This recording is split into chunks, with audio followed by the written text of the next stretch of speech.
अन्य समाचार पर नजर करिए જ્યાં મહીસાગરમાં સંતરામપુરમાં ગણેશ વિસર્જન દરમિયાન હોનારત ટળી છે।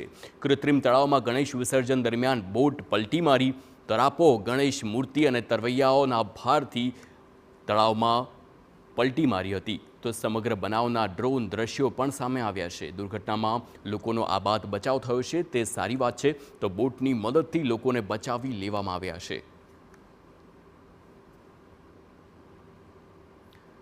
तो कृत्रिम तलाव में गणेश विसर्जन दरमियान बोटे पलटी मारी हती परंतु तमाम लोकोनो बचाव थयो छे। संवाददाता आशीष ठाकर जोड़ाई गया है। आशीष, जणावशो आ दुर्घटना केवी रीते घटी?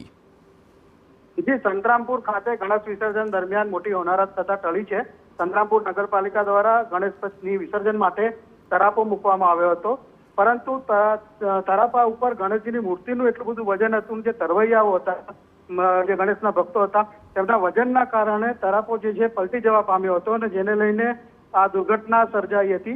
જોકે અગત્યની વાત એમાં એ હતી કે જે લાઈફ જેકેટ જે છે તે પહેરેલા હતા, જેના કારણે કોઈ અનિચ્છનીય બનાવ બનવા નથી પામ્યો। બાકી તળાવ ખૂબ પાણીથી ભરેલું હતું અને તળાવ ખૂબ ભરેલા હોવાના કારણે ડૂબી જવાની શક્યતાઓ રહેલી હતી।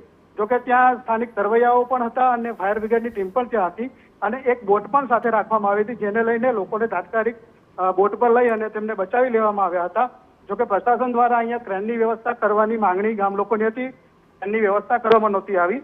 જો ક્રેનની વ્યવસ્થા હોત તો આવી મોટી મૂર્તિઓ જ્યારે વિસર્જન કરવાની હોય ત્યારે આવી મુશ્કેલીઓ ન પડતી, પરંતુ તરાપાની અંદર મૂર્તિ હતી, મૂર્તિનું વજન પણ એટલું બધું હતું અને પબ્લિક પણ એની ઉપર સવાલ હતી, ત્યારે આ હોનારત થતા બચી છે, કારણ કે લાઈફ જેકેટે આ લોકોનો જીવ બચાવ્યો છે। બિલકુલ બિલકુલ આશીષ, સમગ્ર માહિતી બદલ આભાર।